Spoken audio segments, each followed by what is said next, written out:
the Sankey Sliding Centre. The 2014 Winter Olympic Games will be held here in less than 360 days. But first, we have got to round out our 2012-13 season with the final heat, the 9th World Cup race of the Wiesmann FIBT Women's Skeleton season. Hello, everybody. I'm Martin Haven. Sitting alongside me, Olympic champion John Montgomery. And John, this track is more of a question mark now after having raced it than it was before everybody arrived for the pre-training week. Nobody knows what they're going to get next year when they come back for the preseason training, and just trying to figure it out here today as best they can. Here's Anya Huber on her first descent. Had a really quick getaway for Anya. Her fitness is starting maybe to come back into a little bit of shape here. And her descent on this first run was definitely one that she's going to try and repeat and pick up some highlights. Coming out of 14 was good. She linked up all her turns well, coming along with a 59.45, places her in third place at the moment, in front of her teammate Marion Thies, who she's going to have to battle here on the second run because Marion might have some better ice than Anya. The two out in front, who are the Americans at this point in time, Noelle Picus-Pace didn't have a very good load on her start, but she did have a good fast mid-section of the track, having the highest speeds into corner 10. Small blip here out of corner 14 pushed her away late, and then a hit out of corner 15 caused her some time at the bottom of the track where she might have well been able to overtake her teammate Katie Ulander, who is presently in the lead with a first run time of 58.98. Katie Ulander, being the first person down the track, had both a start time and a finish time record. And she was pretty excited at the bottom of the track. She's going to have her work cut out for her. She's got to get those arms in on the second run, maybe pick up some speed over her teammate there through the middle section of the track, and see if she can stay ahead of Noelle Picus-Pace on that second heat for the gold today. Well, almost mirroring yesterday's situation. The gap between the top two is 1700ths of a second, and then there's a yawning chasm back to anyone else. As you said, Anya Huber needs to beat Marion Thies by at least 2 spots to overhaul her for the Crystal Globe, the season championship. And, well, we saw the track get progressively slower from start to finish of our 22 sliders, and that may continue, which means that the girls who go last on this track may get the worst of the ice and the slowest conditions. But John Montgomery, where are the secrets? Do you know? I don't know if you saw the race yesterday, Martin, but apparently I'm missing a few of the fine elements that it might take to navigate this track here. And as you can see, one of our fine Rusky ICC athletes here doing the POV cam for us. Really long straight out of the grooves into corner 1. You got a lot of time to think about how you just executed your start.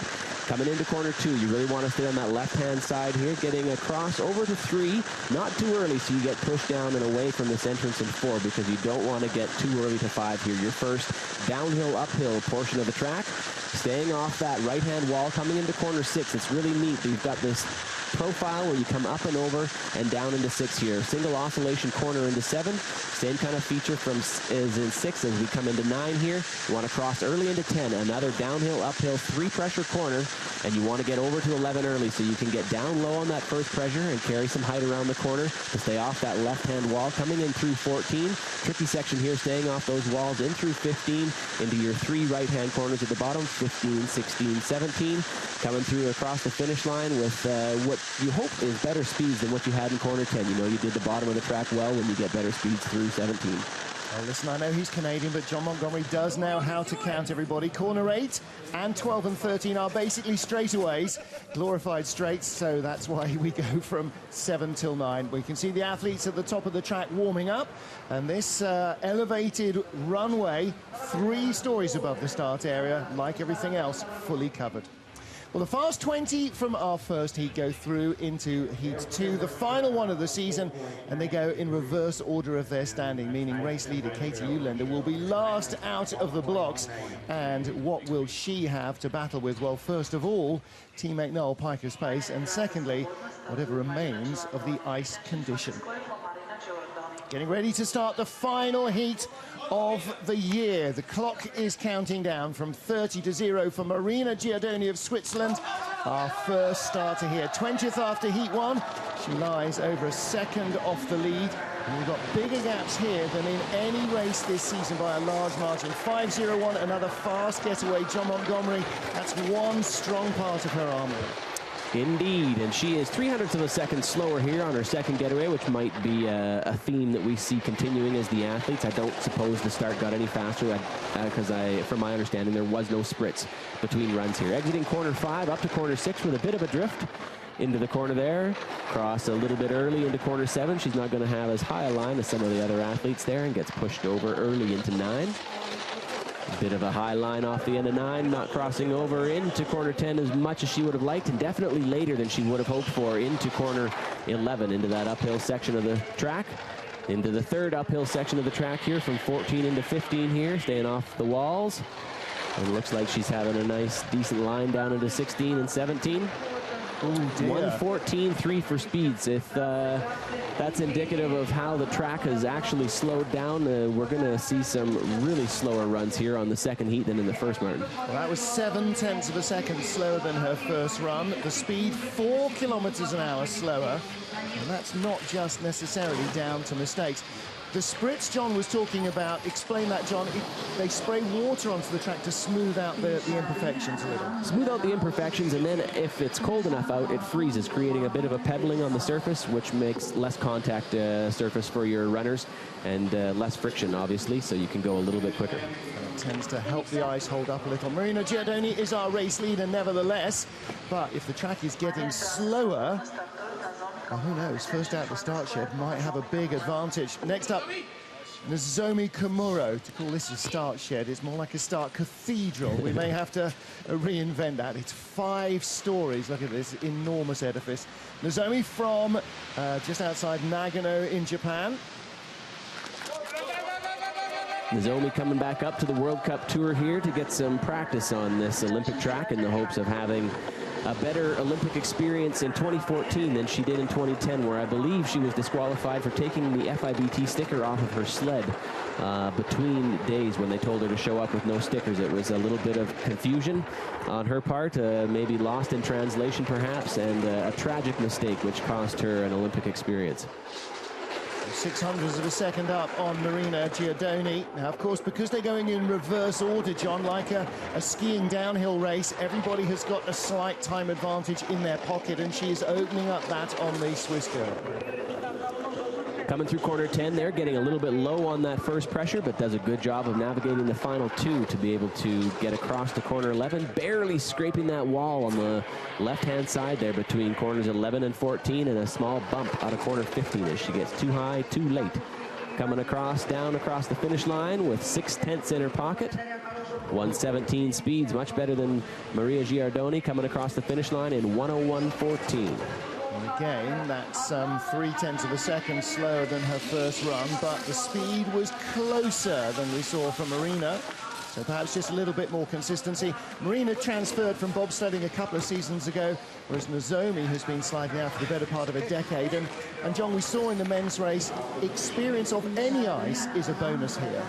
Well, and I'd heard from some people earlier in the week who have actually slid in Nagano, Japan, that this track has some similarities to it. The athletes themselves from Japan were saying that it is quite a bit like Nagano, perhaps more so than any other track. So Nozomi has a bit of a comfort level with some of the aspects of the track, and it might lend itself to doing a little bit better here. Talking about the uphill section, somebody was saying this morning that the last uphill section is actually steeper than the finish outrun in Park City. That's how uphill it is. We're not just talking, it plateaus a little. You actually can't see the top of it when you're coming out through that bottom part. Donna Crichton of Great Britain, 5:01 first heat, 5:03 in the second heat. The start record set by Elena Nikitina might be safe now. Let's see if Donna can produce a tidier run than the first heat. Well, Martin skunked the Ruskies on the start and downtime records yesterday and didn't allow them to get them, so they're after them today, wanting at least the start record here. Ooh, rough line into corner 6, hits on that left-hand side.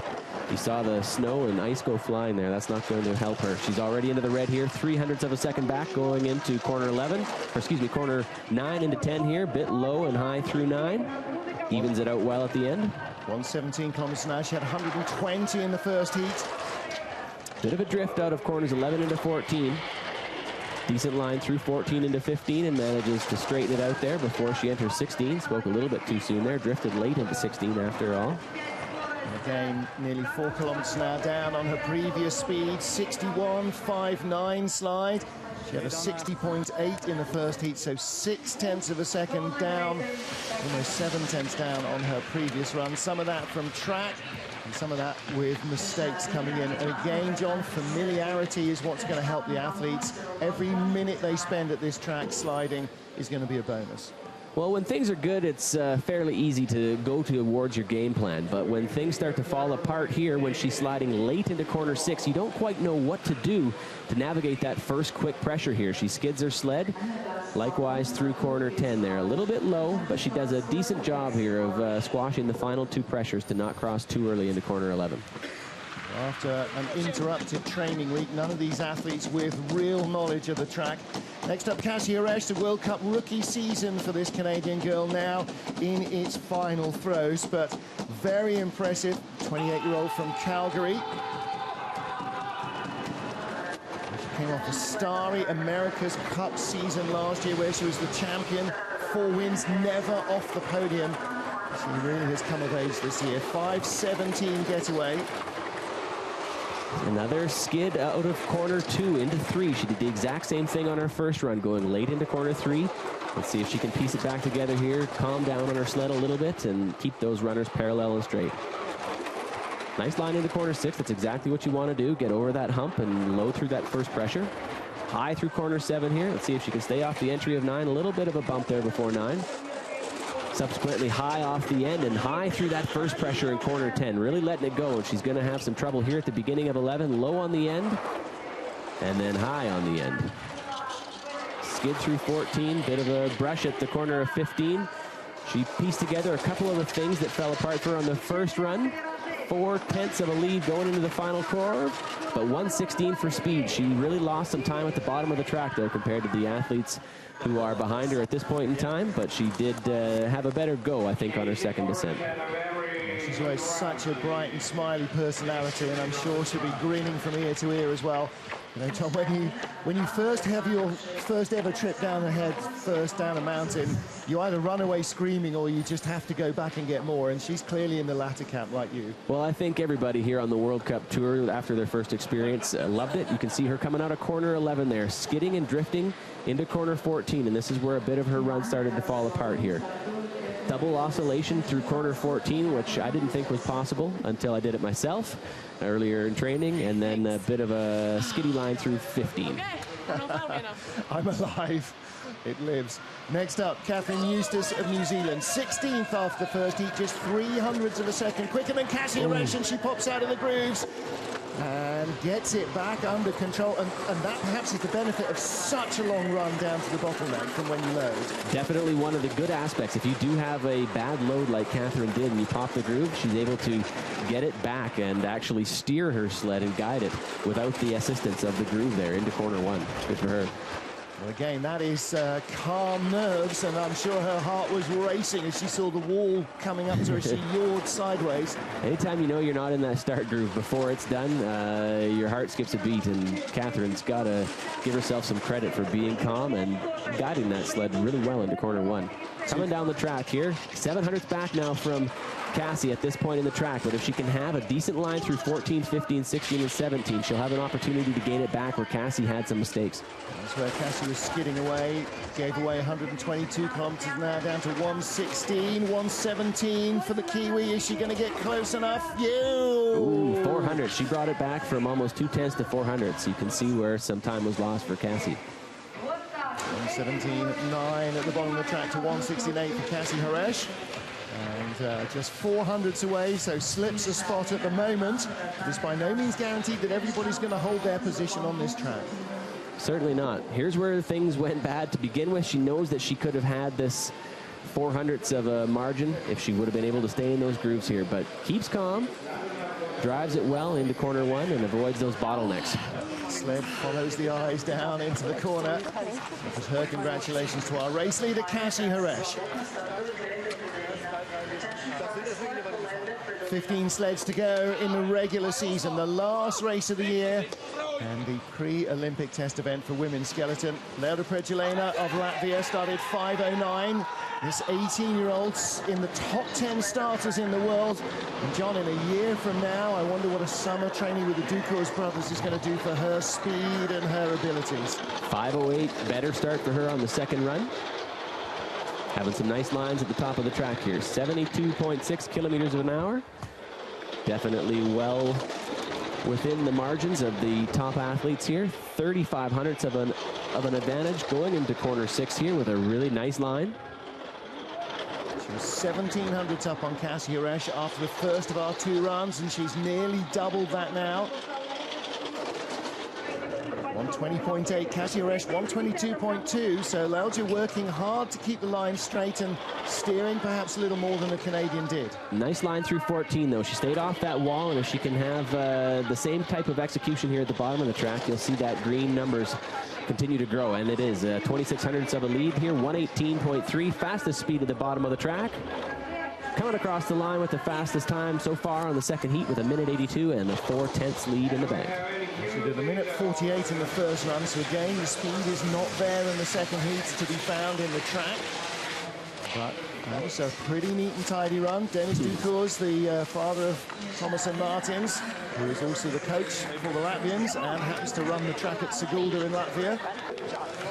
They tick all the boxes, don't they? Oh yeah, they've got all their bases covered there. Lilde happy with that run. Oh, did we mention he designs and builds the sleds as well? Yeah, I think that's part of the puzzle. Next up, Melissa Hollingsworth of Canada started 18th fastest, came down 14th place. And watching the race yesterday possibly has not helped to find any more clues as to where speed is to be found on this track. And you can see the women's skeleton sleds all have to fit into basically the same footprint. All up weight for the women, 92 kilos for the women. For the men, it's 115 with the athlete. Well, we can call it the commentator's curse. If she, as a result of her first run, it was my second run yesterday that was the nail in my coffin. Let's hopefully she can piece it together here and have a good second run today. You worked the force better for her than she managed to do for you. Let's see. Got decent speed at the start. Start was a few hundreds quicker as well, and that all multiplies as you go down because you accelerate away faster, the speed builds, but she's behind Pregelena at the moment. Up really high into corner 7 here. Nice line out of 7, though, into 9. Avoids that bulkhead at the beginning there where it can push you down. That's not what you want at all. 121.7 in through 10. She's into the lead now. High through the beginning of corner 11, though, is going to push her across, take that bump that Lilde avoided at the exit of corner 11 into 14. This is a much more Melissa Hollingsworth looking ride. She's much more in control. Down to 9 hundredths of a lead, 119.7. Should be enough to cross the finish line in the lead with 16 hundredths in the bank and a minute 76 on the clock. Well, now that was only 38 hundredths slower than her previous run, so she has got closer to her previous downtime than anybody so far. And that might serve her in good stead because, John, rule number 1 is you've got to be fast, but rule number 2 is you've got to be consistent in this sport. Well, the track seems to be a little bit more consistent as well. The times for everybody don't seem to be slowing down, so the track is probably holding its own at this point in time. After the run this morning, Melissa coming out of corner 11 there and takes that bump before corner 14, but does a good job to get back to the entrance of that corner and not go too high through 14. Next up is Katharina Heinz of Germany, tied for 12th place after the first of our 2 heats with Lucy Chaffer of Australia. Katharina's Achilles heel is her starting speed. The track record, 498. She started 5:33, and the rule of thumb is that you'll be multiplying that deficit by 2.5 or 3 times before the bottom of the track.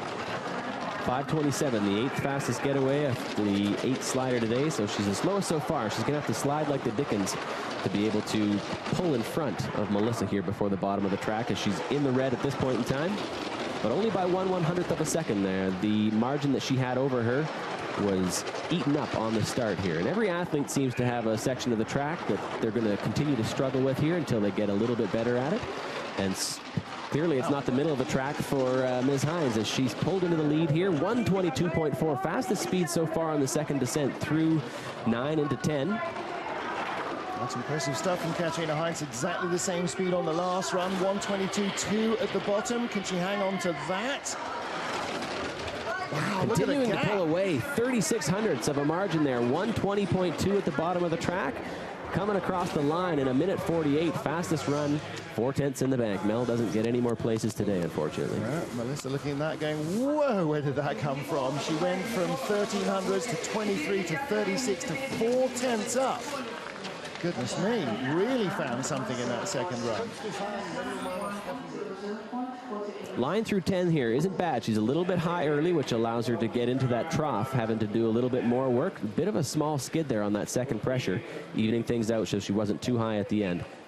Just a small brush, maybe even just a skid, and then into 14 a little bit later than she would have liked, but skidding nonetheless. Katharina Heinz substantially in the lead of the race. She was tied with Lucy Chaffer of Australia for 12th place after the first heat. Lucy's going to have to find something very big now to try and overhaul Heinz with that great run from the German girl. Well, first of all will come the start. She started 1700ths quicker than her in the first heat. Let's see if she can do that again.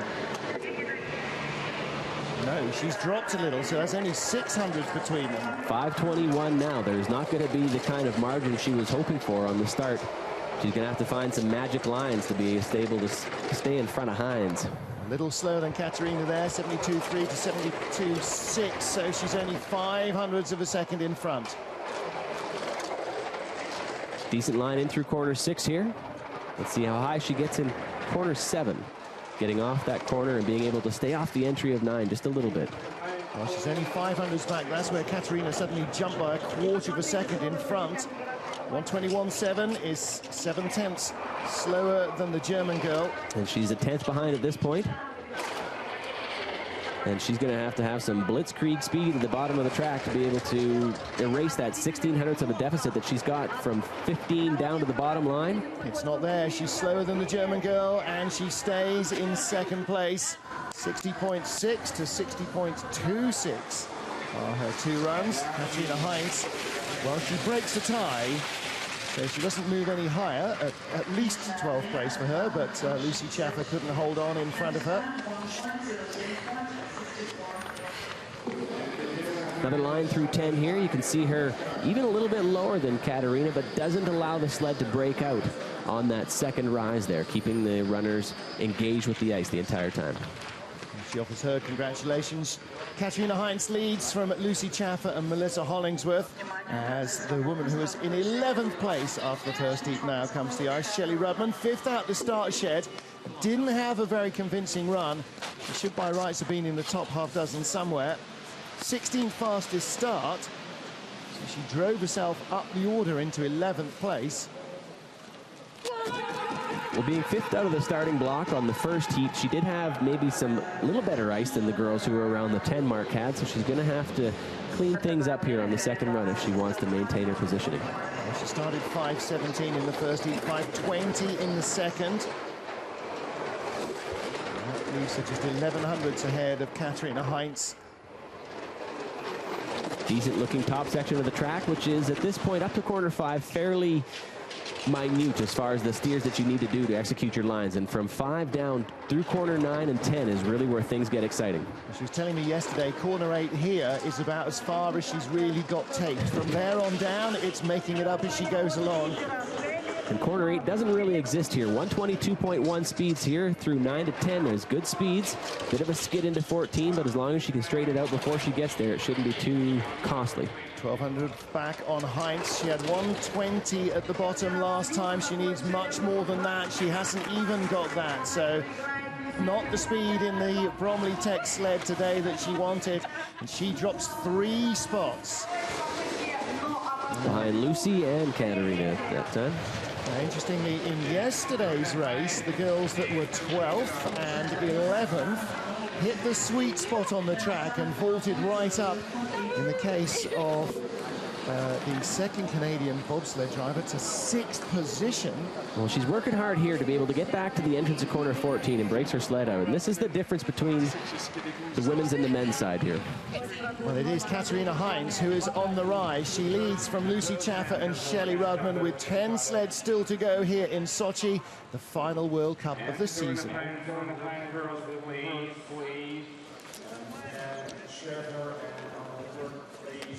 Next up is Janina Flock of Austria. 10th after the first heat. 15th only at the start, and John Montgomery, that means that she got a really nice drive in on her Bromley sled. So maybe she went for a slightly different setup from Shelley Rudman. Different setup, different runners. She had some good speeds, especially given her start position. So she can be proud of that first run, and if she can replicate it here on the second, she's got an opportunity to hold her spot and maybe pick up one or two. Katharina Heinz of Germany is the girl on the rise at the moment. Tied for 12th after the first heat, she leads. Flock opening up her advantage marginally, 2600s in front. Coming through corner 7 there, 1800s in the bank so far. In through 10 here. Doesn't look like she's doing a lot of work to keep that sled down. If she can stay off the entrance of 11, she might have just clipped it a bit too much. Getting pushed off, and a small skid up through into 14, but stays off the walls through 14 into 15. 120.9 in the final speed trap last time. She'll need all of that and a little bit more. She hasn't got it. 119.4. Is she going down? She is. 300ths of a second. Wow, tight racing here on the second heat. The girls are really starting to bunch up, and you can see some good racing. 300ths of a back puts her into second place behind Katharina Heinz and in front of Lucy Schaffer of Australia. Now listen, this is what happened to Jennifer Cacchetti yesterday in the women's bobsled race. Nice start here. Good looking load. Janine Flox is getting really quite exceptional on her starts here. I think the athleticism is really starting to take over. Some nice lines through 10. Getting that speed, and that is going to be so vital here next year. Next up for Great Britain, Lizzie Arnold, 6th start draw, 9th at the start and 9th at the bottom. And let's see if she can improve a little on that. She started 5:09, which was the 3rd fastest start at that time, ended up only being 9th fastest. Let's see what she can find in this final run of the season, 5:08. Finds an extra 100th, which definitely take on the second descent when the start groove might be a little bit stickier. 73 for speeds through the first speed trap is good. Still in the green, 6/10 in the bank. Now she should be able to hold on to this to the bottom of the track, but with small hits on the right-hand side and late entries into corner 6, it's going to make it all the more tough. Lower line through 7. She's going to be struggling here to continue to stay in the green as we get down closer to corner 11. Well, the gap was up to 6/10, now it's down to 4/10. Come on, Mervyn, this is her sled. Let's see you produce something big. 1/4 of a second now. 120 for speed through there, where others have seen 122. Katarina especially, that's the one she's competing against at this point in time. 1/1300ths of a lead in the bank coming across the finish line. 119.7 for speed. Is it going to be enough? Just enough to stop the rise of Katharina Heinz, but the gaps between them came right down. With 1:71 and the 4th fastest down time, is just enough to hang on to the lead at this point. John, that's nearly 8/10 of a second the track has given her up from the first heat, got slower. So Lizzie Arnold did well there to stop the rise of Katharina Heinz. And coming out of here, out of corner 5, where she takes a bump on the right-hand side, pushes her late into corner 6, and she gets dangerously close to the roof on the first pressure there, causing her to bleed some ever-precious speed. She may have even touched the roof there at the entrance to 6. Certainly gave the woodwork a scare if she didn't actually hit it. Hello, good luck to the guys this afternoon. Lizzie Arnold, the race leader, with 8 to go, and we get into the first of our 3 Russians. Now they really, out of the sliders that started outside the top 6, were the only ones to produce real speed. First up, Olga Potilitsina. And Olga, former World Cup race winner on her debut 2 seasons ago.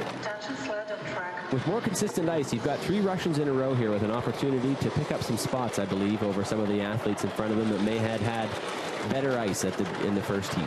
Another big start from her, 5:05. She always looks such a flyweight athlete, but she is very quick across the ice. Well, she's working a bit harder than some of the other athletes have so far at the top of the track. And with a bump out of corner 5 there, it's not going to do herself any favors for maintaining that 800ths of a lead that she's got at this point in time. Coming through corner 7 with a nice high line. She's beginning to double it, though. Coming down the track here, a bit of a flop off the end of 9. 122.4, that's very good speed. She's going to stay in front of Lizzie Arnold. 3/10 up now. And like her first run, getting wild at the bottom, John. Yeah, the entire run itself has been a little bit out of control, and maybe she's really letting things go. It's the only thing I can imagine to be able to be continuing to pull away. 119 for speeds at the bottom of the track, coming across the line with 3/10 in the bank, and the fastest second down time with 1:46 so far in the second heat. And that half a second or so slower than her first run, so again, like her first run, pretty wild. Not going to challenge her two teammates too much with that, you would think. Well, she must know where to let it go and let it run and which walls to hit, because it's quite a quick descent for as bit of a gnarly a run as it looked. Well, whether by design or accident, it worked well for her. Hit here out of corner 5 and a small bump. Manages to keep it along that wall, though, where she wants to stay, with a nice earlier entrance into corner 6. That's a good navigation of a mistake. So Olga Potylitsina is our race leader, the 22-year-old from Krasnoyarsk. And next up is Michelle Steele, our second Australian athlete, 7th after the first heat. She was just 100th in front of Potylitsina, using her two-handed push start for double security. Let's see what she can do at the start. 5:10, so she's already behind the Russian girl as she loads. Well, and Michelle Steele's two-handed push really seems to have more effect on longer tracks, where she's able to leg it out a little bit further than some of the other girls. Short tracks seem to lend themselves to maybe the one-handed push starters being able to pull away from her a little bit more than usual. We noticed at the start of the track, instead of just one or two timing eyes, there's a series of timing eyes. So clearly the Russians using all that data to teach their girls when they're hitting maximum speed and when to be loading. Everybody else is still guessing on that. 1300ths deficit at this point, coming out of corner 11. Decent line through that corner there. Bit of a low line through 14. Nice through up through 15, staying off all the walls. Nice low profile, just taking a look when she needs to. Keeping that head down. 118.9 for speeds at the bottom of the track, and she's going to be into second place with the 5th fastest run at 1:70, and 2/10 back of Olga.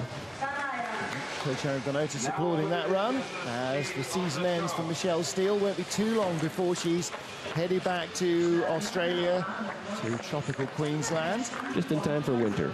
Well, it doesn't get that cold. It does not get that cold in Bundaberg. Mind you, it's not that cold here either. No. Line through 10 here looks pretty decent. She doesn't get across too early at taking that bump like some of the other athletes have. She's countering a little bit there, trying to stay off that entrance. So congratulations to Olga Nikitina. She's actually managed to stand up again now. To Olga Potylitsina. Now is Elena Nikitina, the start record holder from the first heat, with a blinding 4.98 getaway. And just to reiterate, this young lady is our European champion, our junior world champion. And she won 4 races in Eagles Austria within the space of 5 weeks over the end of December, beginning of January. 4.98 again on the start, equaling her first run getaway.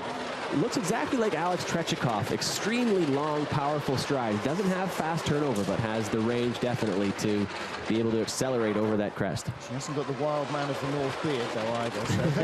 So that's the other way of telling them apart. She does not look homeless, no. Nice line through corner 6 there, across into corner 7. Really high through 7, down early. And a bit of a rise at the end of that corner, though. Smooth line through corner 10. 120.9 speeds, not what we've seen from her teammate. She's got 1200s in the bank here. With this skid up through 14, she might not have enough to stay in front of her teammate. She, to me, she just turned 21 on Monday. She, to me, looks like the future of the Russian skeleton program, but 118.8 might not be enough to keep her in front. Oh, just barely. We got a Rusky sandwich at the top there, Nikitina, and then Polopachina pulling in front of her teammate by 3 precious hundredths of a second. Wow. Just kept it together, but only just. Well, 21 years old. She'll just turn 22 in the Olympic Village a year from now. Really high line through corner 7 there, Martin. She comes down really early and gets pulled back to the corner. A bit of a rise also on the end of 11, causing her to break out when she tries to come back to get into corner 14 early. There is the European champion, Elena Nikitina. She leads from Olga Potylitsina and Michelle Steele. 5 to go.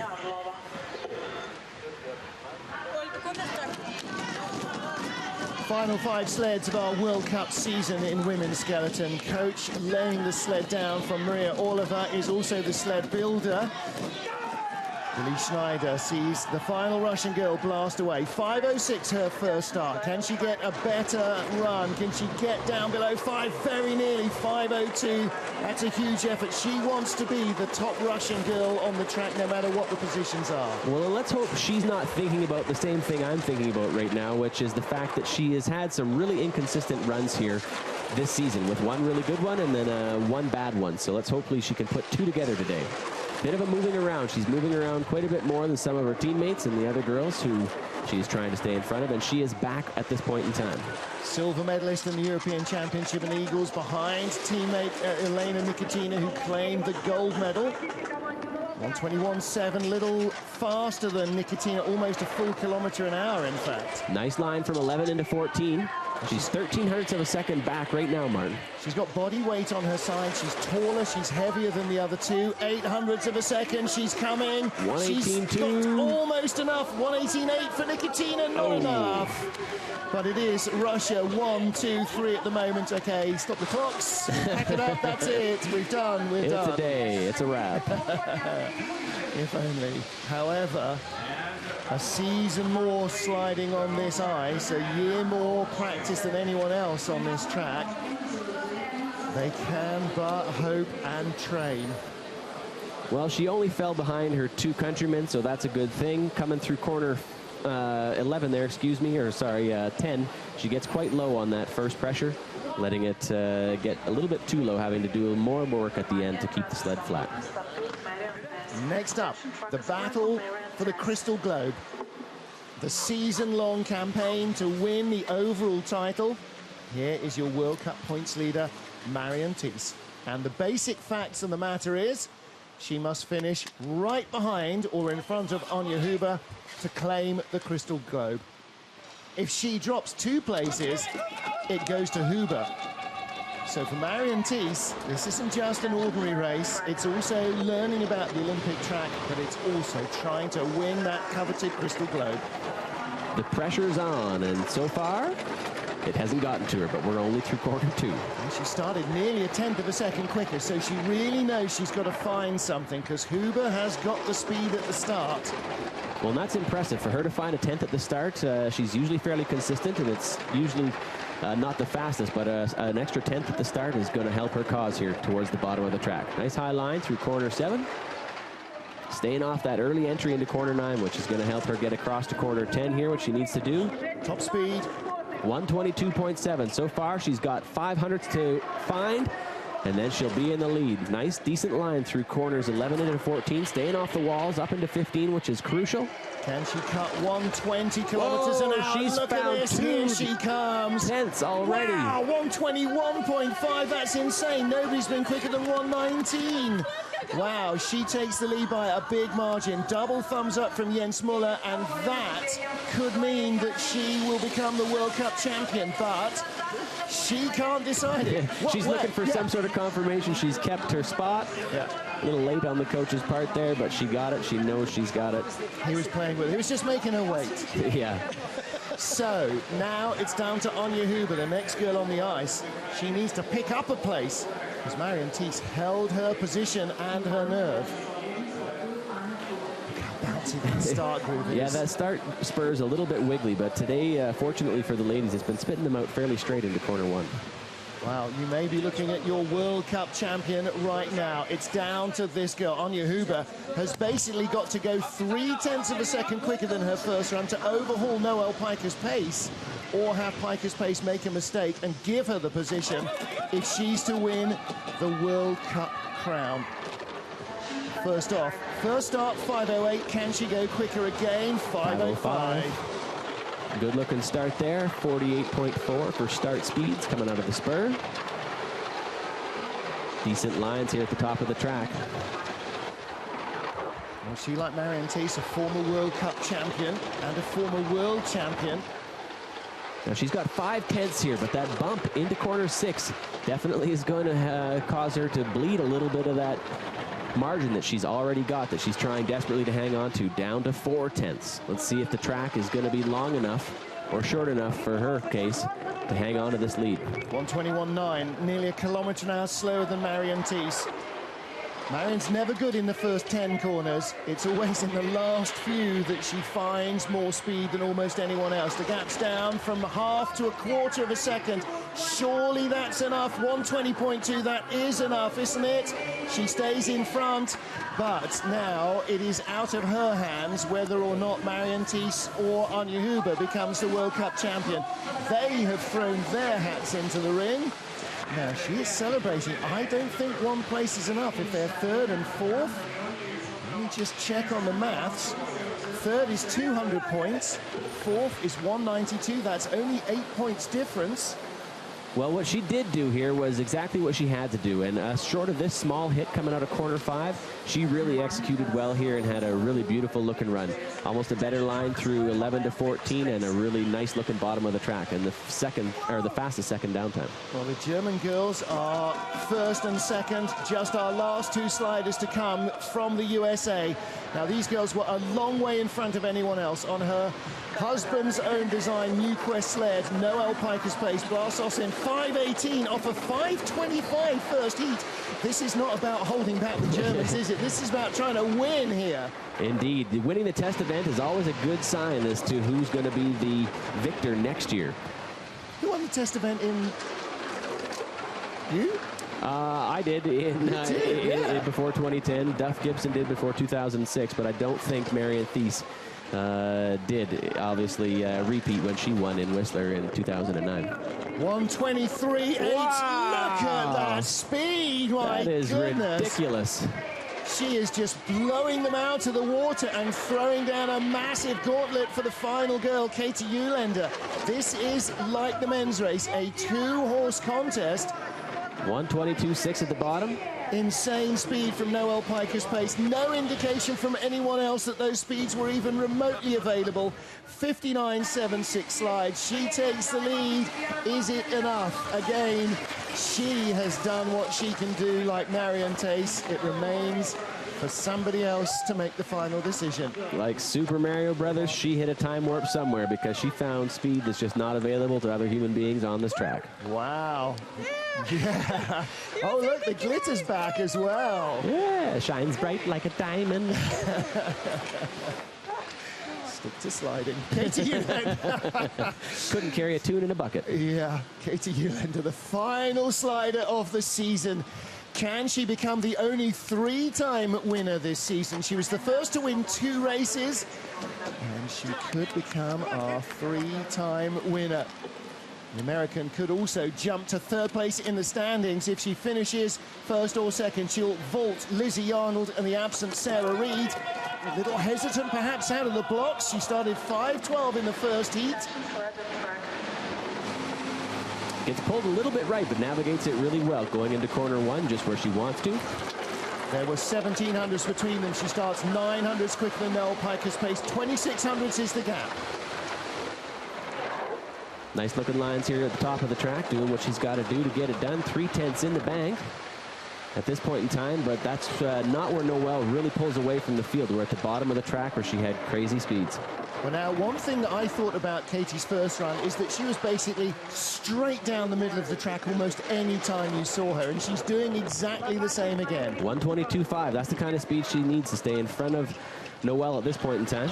Gaps down from 29 to 1900ths of a second. This is for the final win of the year. Katie Eulander looking to take the 3rd win of the season. 200ths of a second is not going to be enough to hang on to the lead with 1:20 for speeds. It is not. It is going to be victory for Noelle Piker's pace. It is a 1-2 for the USA, and that means that Marion Thies will be our World Cup champion.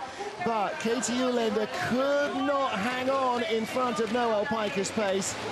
A 1-2 for the USA. I'm sure she will be pretty happy with that. Not as much as her first run, which she loved to pieces, though. Yeah, I don't really know what the difference between the first and second run was, but it was definitely quite a bit slower than Noelle's second descent, which was lightning fast. I think the difference is that Noelle tidied up more. She had maybe more to tidy up than Katie. Plus, look at the physiognomy. The difference between them. Noelle is head and shoulders taller. She's heavier. She's got that momentum. If you carried uphill. And she did have some mistakes, like you mentioned. That exit of corner 14 on her first run, she definitely cleaned up and pulled ahead where she fell back last time. The other thing is Noelle Piker's Pace, our race winner, was the only woman to break the 60-second margin in this final run of the season. She takes the gold medal in Sochi, her second win this season, her second win in 9 years. She only won 4 World Cup races early in her career, all in one season, and then it was a 9-year hiatus until she won again. She claims her second win, though. Noelle Piker's Pace ahead of Katie Uhlaender. Anja Huber takes third. Marianne Thies, I think, has claimed the World Cup crown for the season.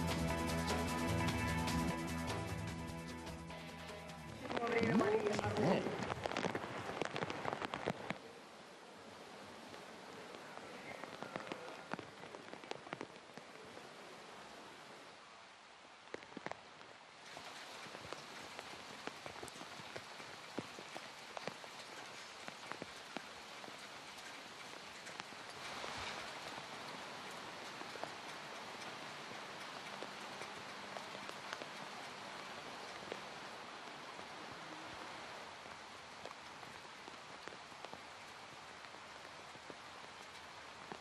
Ladies and gentlemen, the flower ceremony for the women's skeleton.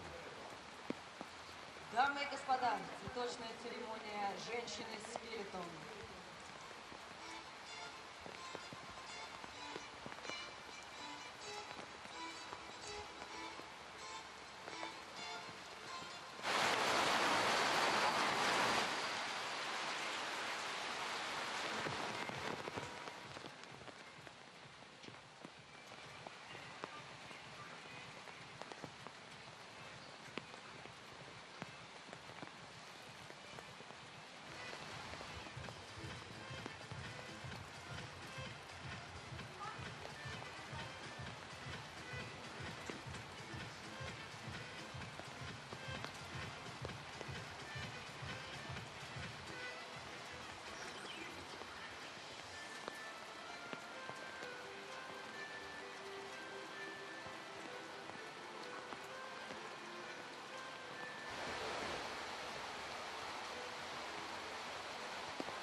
The final Women's Skeleton World Cup race of the year has concluded, and Marianne Thies, by the tiniest margin, is the World Cup champion ahead of Anja Huber. 4 points out of 1,678 have separated them. Katie Uhlaender with second place here leaps up to third as Lizzie Arnold gets to fourth. Sarah Reid is not racing and slips down to fifth position at season's end. And those are the rest of the positions in the Wiesmann FIBT World Cup rankings. Well, it was an exciting conclusion to the race, as we expected it would be. Like the men's skeleton race, it boiled down to 2 athletes.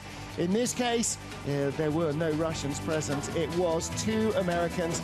And after tailing by 0.17 of a second in the first heat, Noelle Piker's Pace overhauled her teammate Katie Uhlaender to claim gold and the final win of the season. And John Montgomery, it was that one drive that was just superlative. Well, let's get down now to the finish area and we'll catch up with our top 3. Here's John Morgan. President of the International Bobsled and Skeleton Federation, Ivo Ferriani, to our gold, silver, and bronze athletes. The ladies dressed in beautiful Russian traditional clothing from the Cossack era. Noelle Piker's Pace, their winner. Now we'll go over to the third place interview here. Anja Huber. Anja, tough conditions, but you were happy with both your runs. Yeah, for sure. After the World Champs, I'm pretty happy to be back on the World Cup, and I'm on the podium, back on the podium. Pretty happy about that. But now the season is off, and now we go home and looking forward. And prepare for next year. For sure, for sure. Great memories. Good season. Yeah, thanks.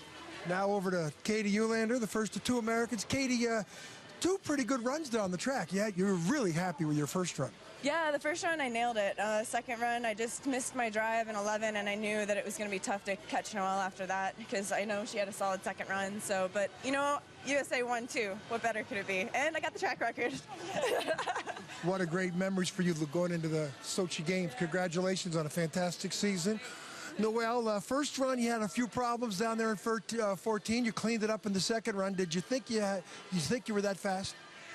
You know, I knew if I could fix my start a little bit. My start was a little sketchy at the beginning on the first run, and if I could fix curve 14, that I could have a solid chance to compete against Katie. She's been having some awesome runs this week, and these girls just came out here to lay down their best, and so it's been fun.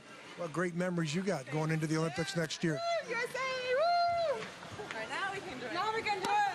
Now they can indeed enjoy it. There's going to be some big parties here in Sochi before the end of this week. Congratulations to our top three, Noelle Pikus-Pace, Katie Uhlaender, and to Anja Huber. Congratulations too to our World Cup champion, Marianne Thyssen, and our world champion this season, Shelley Rudman. My thanks to John Morgan, to John Montgomery for being so much entertainment throughout the season, and of course to you for being with us from start to finish.